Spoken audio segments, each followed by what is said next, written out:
Hello everyone, how are we all doing? Apologies for the small delay in the uploads of the videos. I've been manic with work this week.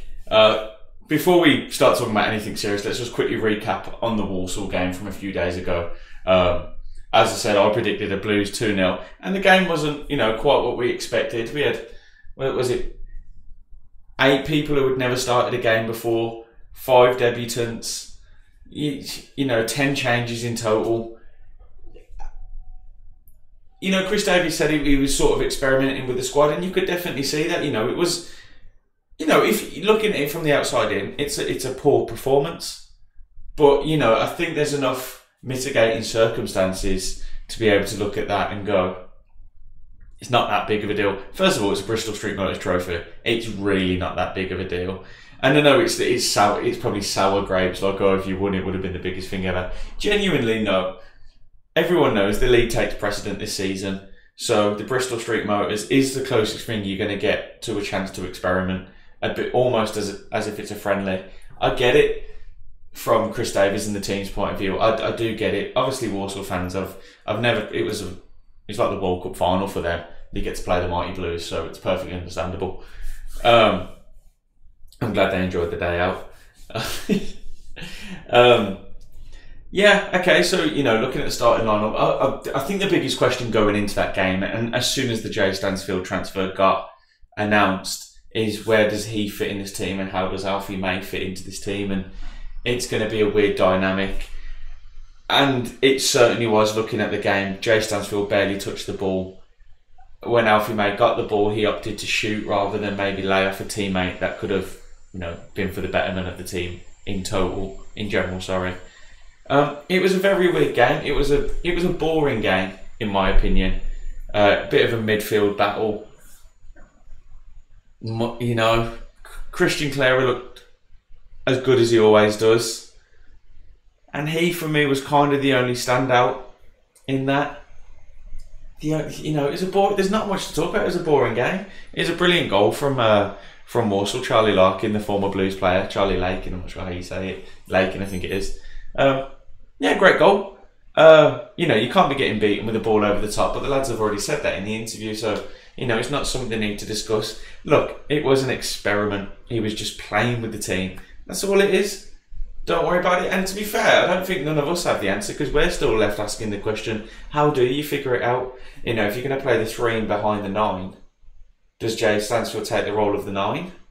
Does he play on the left? For me, Alfie May has to be a striker. He has to be, not only is he a bagsman, he's a born goal scorer. He's 31.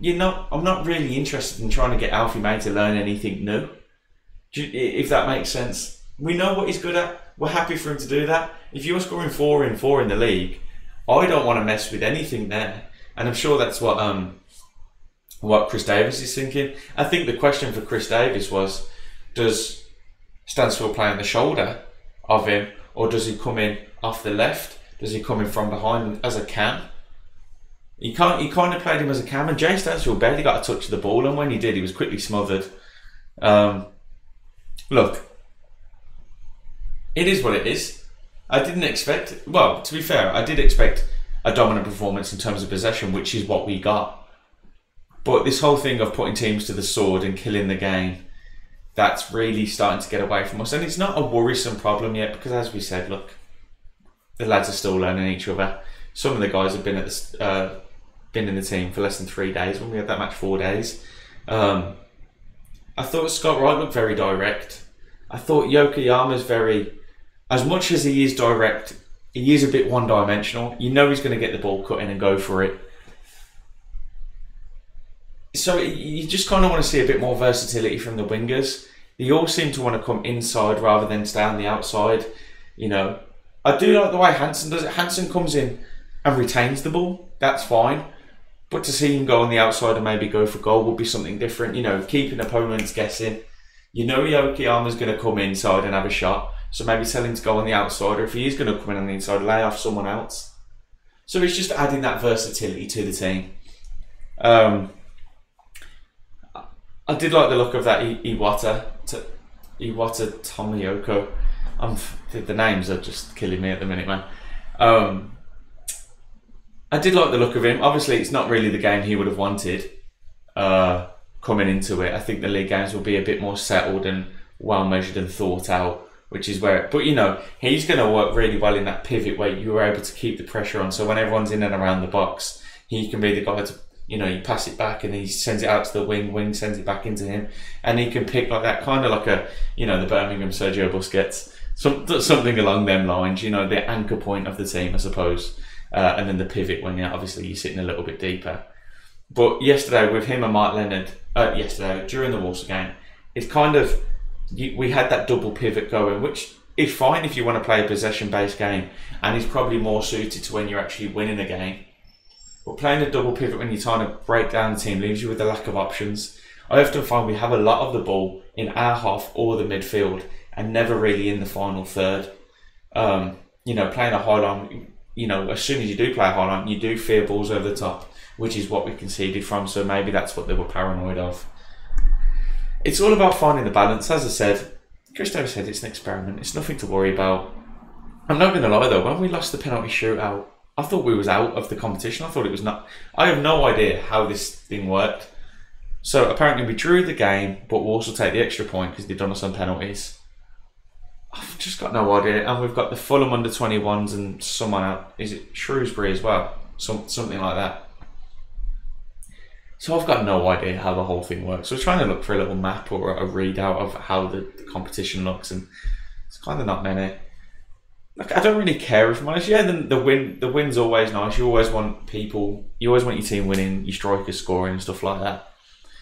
But it is what it is. It's not the biggest deal in the world for me.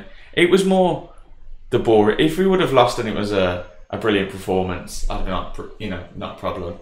But it was just how boring the game was. You know, I rushed home from work for that. I got out early and rushed home. I didn't have time to make it to the stadium. But I rushed home for it. I was like, Jesus Christ, man, I should have stayed at work. So yeah, guys, that's just my update.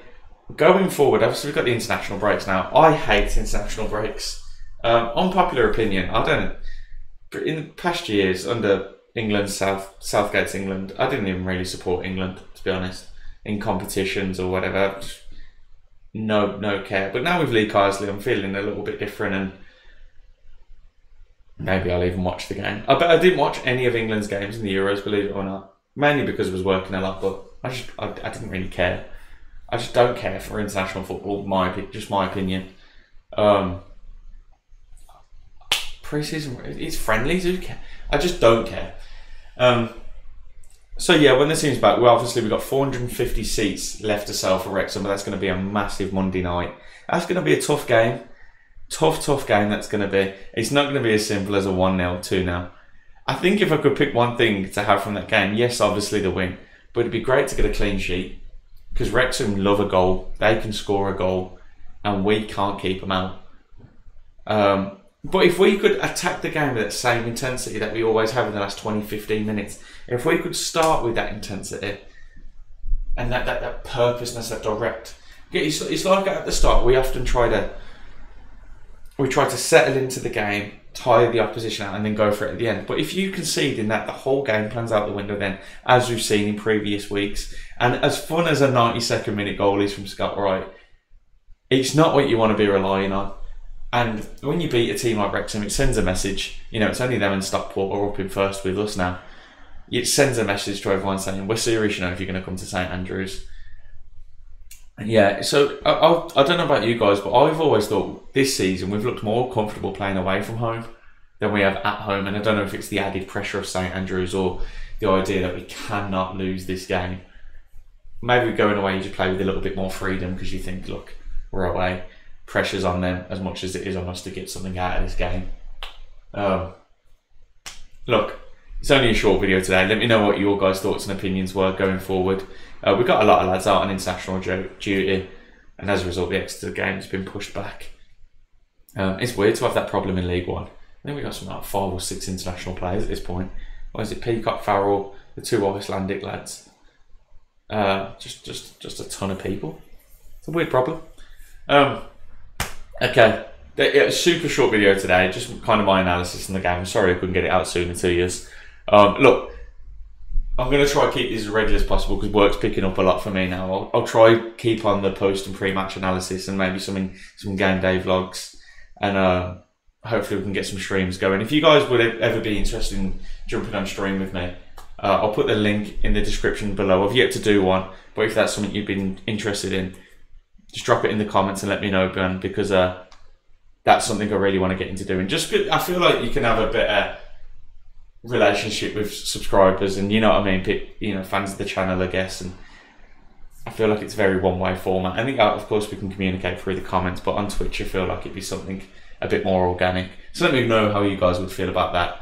But like, comment, subscribe, all that good stuff. Take it easy, Blues fans. I'll speak to you again during the week, hopefully. See you soon.